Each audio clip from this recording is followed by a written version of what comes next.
Наоѓам буквално пред центарот, секторот за санитарна контрола на водата, ќе зборувам со раководителката Емилија Аневска. Секојдневно се врши мониторинг, секојдневно се земаат примероци за проверка на квалитетот на водата.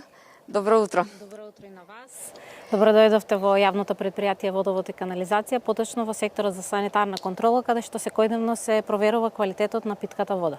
Така, секојдневно се проверува микробиолошка, хемиска, како да констатираме, добиваме ние и на вашата веб страница можеме да ги погледнеме, погледнеме вашите проверки што ги постојано објавувате. Каква вода пијат? Согласно законските обврски кои што произлегуваат од Законот за безбедност на храна, имајќи во предвид дека водата е и храна, а и од Законот за вода, ние секојдневно правиме мониторинг на питката вода во градот Скопје и околината на градот Скопје. Значи секојдневно се земаат 36 примероци од 36 мерни места и 22 мерни места од околината на градот Скопје еднаш месечно. Водата секојдневно е санитарно исправна и безбедна за пиење согласно правилникот за безбедност и квалитет на водата за пиење.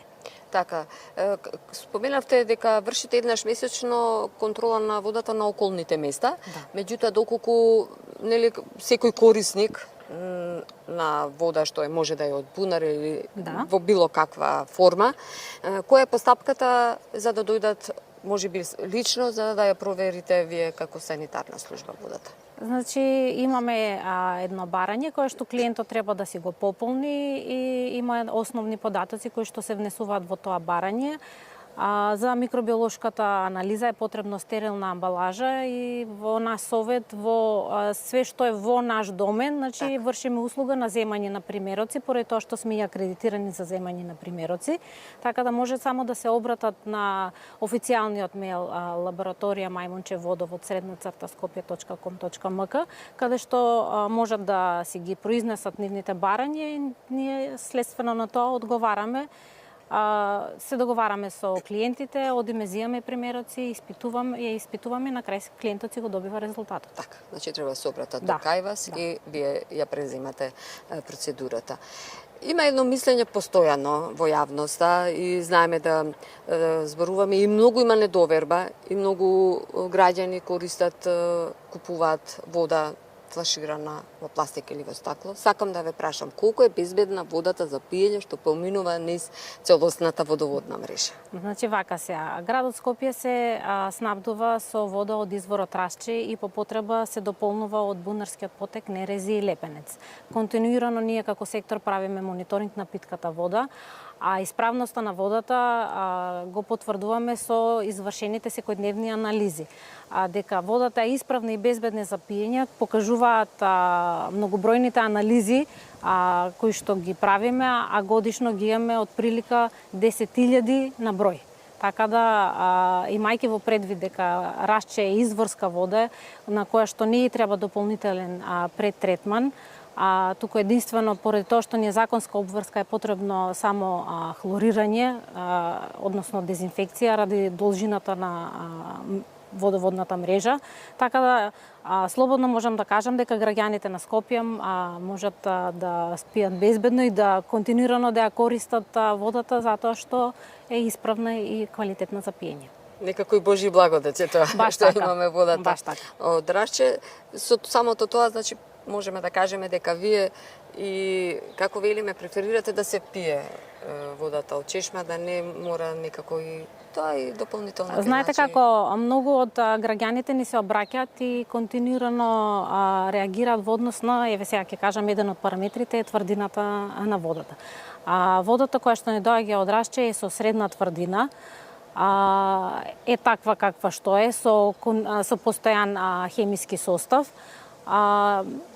квалитетна е, безбедна е за пиење. Согласно новата европска директива за вода за пиење, има еден момент каде што е нагласено дека доколку водата оди на третман, за да се отстрани минералност, односно тврдината на водата, е потребно дополнително додавање на минерали како калциум и магнезиум, затоа што секако му се потребни на човекот за пиење. Сега ние имаме водата од Расче, која што природно има присуство на минерали минерали како калциум и магнезиум, кои што ги внесуваме со пиењето и го надокнадуваме дневниот внес на минерали. Доколку водата подлежи на третман за да се отстранат тие минерали, едноставно може и да ни недостасуваат. Така ќе се загубат тие природни Баш материјали.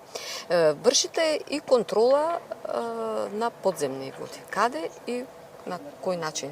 Каква е таа процедура? Согласно исполнување на законската обврска, градот Скопје од 2012 ни го има дадено како обврска мониторингот на подземните води, со тоа што од прилика негде 65 пиезометри во Скопската, Полошката котлина и пиезометри околу бунарскиот потек Нерези и Лепенец и 2 длабоки пиезометри во телото на Жеден околу изворот Рашче. Новина е тоа што набавивме опрема за семплирање на подземни води, како и мултиметри за мерење на теренски параметри, со тоа што е поедноставена земањето на примероци, како и мерењето на теренските параметри. Резултатите што покажуваат? Резултатите се уште покажуваат дека подземните води се на едно ниво кое и незагадено ниво. Задоволително. Значи тоа се податоци кои што се јавно достапни, ги испраќаме годишно до секторот за животна средина во градот Скопје, како и Министерството за животна средина. Постојано вршите контрола на водата, кажавме дека Рашче е наш природен благодет, меѓутоа ние како корисници сепкупно заеднички во градот Скопје енормно трошиме, повторно ли имаме енормно и навистина неприродно трошење на водата за пиење? Неприродно и нерационално трошење и повторно ќе кажам дека ние како граѓани морам малку да се кренеме свеста за во однос на потрошувачката на водата и таа истата рационално да се троши. Крајно нерационално е питката вода да се користи за полевање на нивите и бавчите, додека одредени граѓани во високите зони на градот Скопје имаат проблеми со водоснабдувањето. Затоа уште еднаш ќе апелирам јавно вака до сите граѓани за рационално користење на питката вода, за сите да ја имаме. Така. Ви благодарам за директното вклучување во утринската програма на Македонската телевизија. Не застануваме тука, се гледаме во следна прилика. Ви благодарам и на вас, повелете повторно.